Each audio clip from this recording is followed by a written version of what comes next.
నమస్తే, welcome to frankly Telakapalli. సమకాలీన రాజకీయ అంశాలు, లేటెస్ట్ పొలిటికల్ అప్డేట్స్ అందించడానికి మనతో పాటుగా గెస్ట్ ఎడిటర్ తెలకపల్లి రవి గారు సిద్ధంగా. రవి గారు నమస్తే సార్. నమస్తే వర్మ సార్. పవన్ కళ్యాణ్, గబ్బర్ సింగ్ మరొక కోణం, అమరావతి సందేశం ఏంటి, రాజధాని రణంలో సేనాని పాత్ర ఏంటి? నిజంగా అంటే మొన్నే హైదరాబాద్ అయిపోయింది కదా, ఏదో ఇప్పుడు రాజకీయాలు సినిమా రెండు డబల్ ఇది నడిపించినట్టే ఆయన తెలంగాణను ఆంధ్రప్రదేశ్ను కూడా ఏకకాలంలో బ్యాలెన్స్ చేయాలనుకుంటున్నారేమో. ఒక కసరత్తు, రాజకీయ కసరత్తు అయితే తీవ్రంగా చేస్తున్నట్టు కనిపిస్తుంది. మీరు ఇందాక చెప్తున్నట్టుగా ఆయనకు వెన్నునొప్పి వచ్చి కొంచెం అస్వస్థత అంటే కూడా బహుశా is taking too much of A burden అనే మట్టుగా అనిపిస్తుంది ఈ రన్నింగ్లో. అంతకుముందు కూడా ఆపరేషన్ అప్పుడు నేను ఆ రోజు అన్నా మీతో, డాక్టర్లు ఇలా సలహాలు ఇస్తున్నారు కానీ ఎక్కడికక్కడ ఈయన ఎక్కడన్నా ఆగుతుందా లేదా అన్నది ఒక సందేహం. దాన్ని బట్టి ఏదో దూకుడు లేకపోతే ఇంకేదో అవుతుందని కాదు, కొన్ని జాగ్రత్తలు తీసుకోవడంలో లోపం కనిపిస్తుంది. సరే, ఆ సంగతి ఎలా ఉంటే హైదరాబాద్ నుంచి వెంటనే అమరావతి వెళ్ళారు. అమరావతి వెళ్ళి పొట్టి శ్రీరాములు గారికి నివాళి అర్పించారు. ప్రత్యేకించి ఏం కార్యక్రమం లేదు కానీ అర్పించి అక్కడ మళ్ళీ సందేశం. ఇప్పుడు ఏమైంది, హైదరాబాద్లో మాట్లాడిన తర్వాత ఆయన చేసిన కొన్ని వ్యాఖ్యలు, వాటి రాజకీయ ప్రభావము, రెండు రాష్ట్రాల మీద పడేటటువంటి ప్రభావం, ఇవన్నీ కొంచెం ఎంతైనా దుమారానికి దారితీసింది. ఎవరి తరఫున ఎటు కాంగ్రెస్ మీద అట్లా టార్గెట్ చేశారు, లేకపోతే బీజేపీకి అనుకూలంగా మాట్లాడారు, జనసేన వస్తుందా లేదా, అక్కడే దిక్కులేదన్నారు, ఇలాంటి చాలా ప్రశ్నలు లేవనెత్తాం మనం కూడా. మొత్తం మీద వాటికి ఆయన పరోక్షంగా దానికి అమరావతి నుంచి జవాబు చెప్పడము. నేను ఇంకోటి కూడా గమనించాను, ఆయన అమరావతిలో రెండు సమాధానాలు ఇవ్వడానికి ప్రయత్నించారు.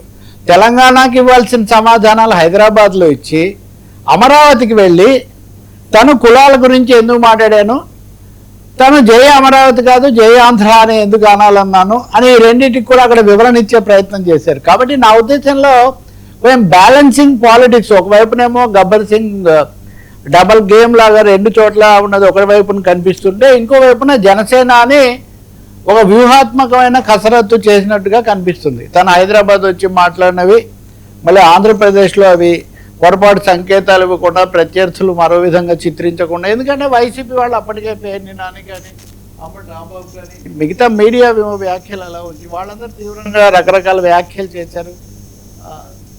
సో ఈ నేపథ్యంలో ఆయన అక్కడికి వెళ్ళి ఏం చెప్తున్నారు, ఇక్కడ వాళ్ళని మీరు అదంతా అలా అనడం సరికాదని చెప్పడానికి వెళ్ళానే కానీ నేనేమీ ఇంకో విధంగా కాదు.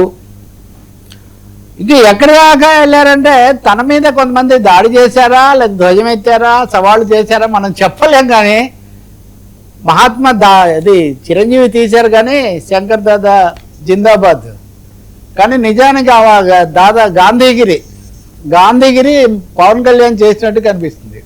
కేటీఆర్ గారు ఇలా అన్నారు, కేటీఆర్ నా బ్రదరు కాబట్టి కేటీఆర్ నా గురించి తప్పుగా మాట్లాడిన వాటికి సమాధానం లేదు. గద్దర్ కూతురు ఆమె మాట్లాడారు, గద్దర్ కూతురికి వాళ్ళకు మాకు మంచి అనుబంధం ఉంది, వాళ్ళకి తెలుసు, ఒకవేళ తెలియక ఏదైనా మాట్లాడి ఉంటారేమో కానీ ఇంకోటి కాదు.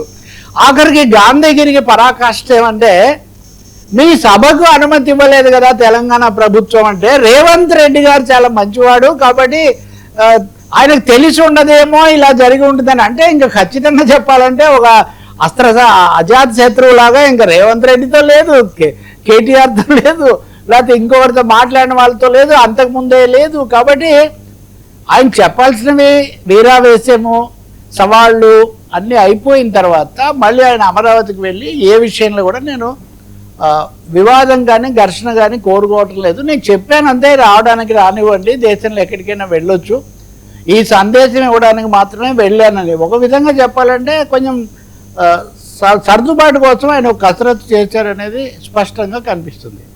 అదే సమయంలో ఆంధ్రప్రదేశ్ ప్రజలు ఆంధ్ర విడిపోయిన తర్వాత ఉన్న పరిస్థితి ఏంటి, దీని గురించి కూడా ఆయన పొట్టి శ్రీరాములు నేను ప్రత్యేకించి చేస్తున్నాను. దేశంలో భాషా ప్రయుక్త రాష్ట్రాలు కావాలి, భాష ఆధారంగా చైతన్యం కావాలి అన్నది తీసుకొచ్చినటువంటి వ్యక్తి కాబట్టి పొట్టి శ్రీరాములు మనం తలుచుకోవాలి. కానీ ఆ పొట్టి శ్రీరాములను కూడా కులం కోణంతో చూస్తున్నారు. నాకు బాగా గుర్తుంది, పుచ్చలపల్లి సోమరయ్య గారు మొదటి శాసనసభ సంగతి చెప్తున్నాను నేను. మొదటి శాసనసభలో ఆయన ప్రతిపక్ష 55లో రెండో సభ అంటే విడిపోయాక అక్కడ ఆయన మాట్లాడుతూ మెడ్రాస్ నుంచి విడిపోయిన మెడ్రాస్ నుంచి విడిపోయి ఏర్పడినాం.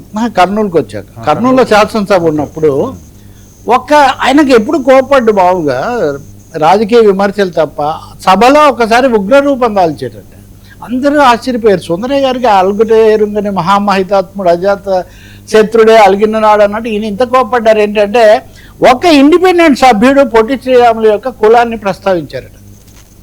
సుందరయ్య గారు ఆగ్రహం దగ్గరలో అయిపోయారు. పొట్టి శ్రీరాములు కులం గురించి నువ్వు మాట్లాడతావా అని. ఇప్పుడు అనుకోకుండా నాకు అది గుర్తొచ్చింది. పొట్టి శ్రీరాములు విగ్రహం సమయంలో కూడా కొంతమంది ఇలాంటివి తీసుకొచ్చారు. పవన్ కళ్యాణ్ దాన్ని తీసుకొని ఆ విషయాన్ని కాదు, శ్రీరాములును పొట్టి శ్రీరాములు ఆదర్శం గుర్తు రావాలని నేను ఇలా చేశానని వెళ్ళని గుడ్.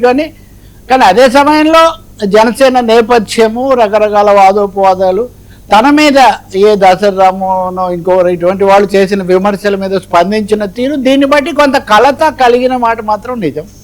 దాన్ని సర్దుబాటు చేసే ఒక ప్రయత్నం ఆయన చేశారంటే ఆయన రాజనీతి ప్రదర్శించారు. నిజం చెప్పాలంటే తెలుగు ఆంధ్రప్రదేశ్ ప్రజలు కానీ అలాగే తన అభిమానులుగా ఉన్నటువంటి కొన్ని సామాజిక తరగతుల్లో కానీ కలిగిన అపార్థాలు తొలగించి, నేను మిమ్మల్ని ఏం అనలేదు, ఆంధ్ర రాష్ట్రం అంతా కులాలకు అతీతంగా వెళ్ళాలి అని చెప్పడానికే నేను ప్రయత్నం చేశాను అన్నది ఆయన కసరత్తులాగా ఉంది. ఇంకా మూడోది, దీనికి ఆయన వైసీపీ వాళ్ళు ప్రతి విషయానికి కులాన్ని తెస్తున్నారు. నిజానికి వైసీపీ పుట్టింది 2012లోనో 2011లోనో. కులము ఈ సమస్య నేను ఇప్పుడు చెప్పినట్టు ఎప్పటి నుంచో పెరిగి ఉండొచ్చు కూడా. తప్పకుండా ఎన్టీఆర్ వచ్చాక కొంతమంది దాన్ని తీసుకొచ్చారు. అటు నుంచి తెచ్చారా, ఇటు నుంచి తెచ్చారా, కాంగ్రెసా తెలుగుదేశమా మనం చెప్పలేము. కానీ ఈ రెండు పార్టీలు రెండు కులాలతో ఐడెంటిఫై అయిన వాతావరణం పెరిగినప్పుడు మూడో దాంతో ఎందుకు ట్రై చేయకూడదు అన్నది కూడా వచ్చింది. ఇదొక రాజకీయ చారిత్రక వాస్తవం.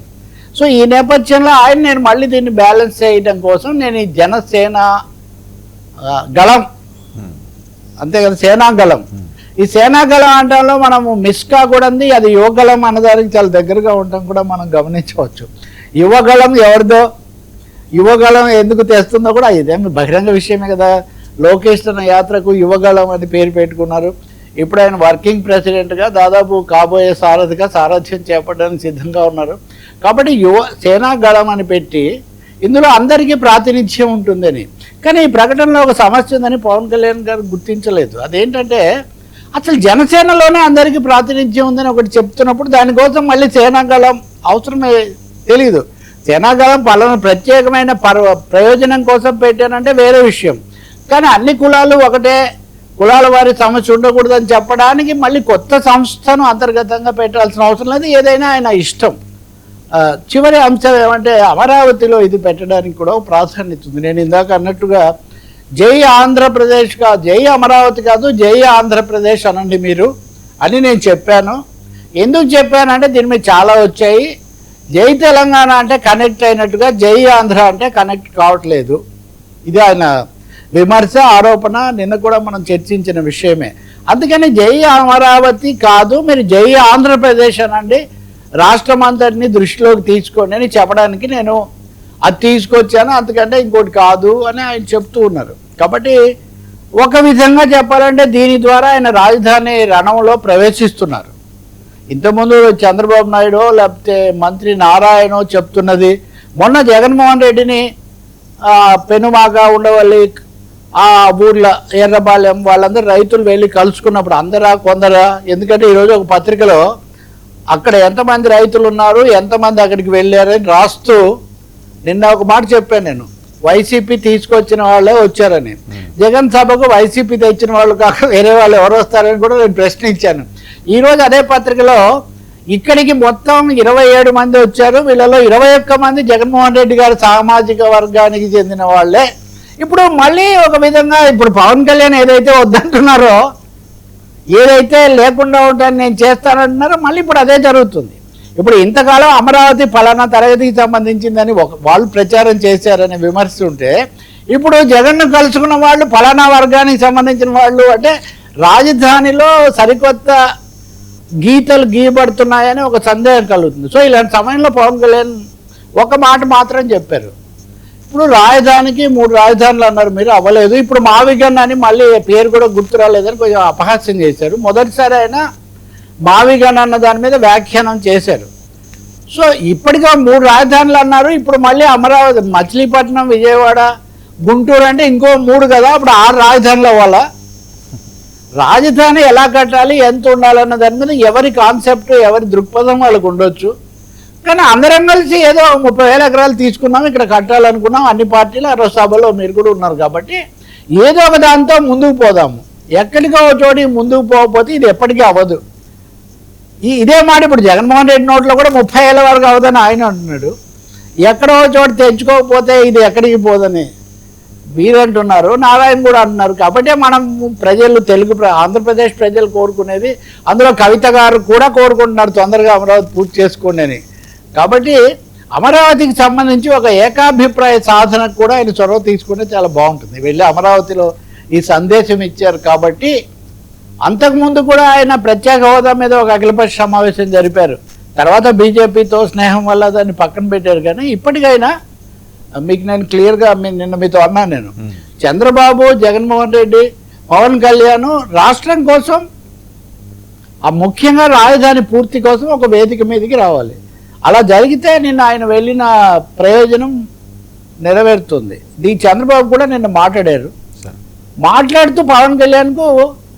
పవన్ కళ్యాణ్ హైదరాబాద్కు రావడం మీద చేసిన వ్యాఖ్యలు సరికాదు, నేను తమిళనాడుకి వెళ్ళి ప్రచారం చేయలేదా, ఇంకో రేవంత్ రెడ్డి అక్కడికి పోలేదా, కాబట్టి దేశమంతా ఒకటే, ఇలా చేయకూడదు అని మొత్తానికి లైట్ అంటారే మన వాళ్ళు తెలుగులో, ఇంగ్లీష్లో లైట్గా సరిపెట్టారు. దాన్ని పెద్ద తీవ్రమైన సవాల్గా పెంచకుండా ఇలాంటి పద్ధతులు సరికాదు, కలిసిమెలిసి వెళ్లాల్సి ఉంటుంది అనే మాట చంద్రబాబు నాయుడు కూడా చెప్పారు. సరే, ఈరోజు క్యాబినెట్ ఎలాగో ఇప్పుడు జరుగుతుంది కాబట్టి, ఇప్పుడు క్యాబినెట్ సమావేశం మధ్యలోనే పవన్ కళ్యాణ్కు సమస్య వచ్చి ఆయన వెళ్ళిపోయారు. క్యాబినెట్ మరి దీని మీద ఏమి సందేశం ఇస్తుందో, ఏం జరుగుతుందో మనం చూడాలి.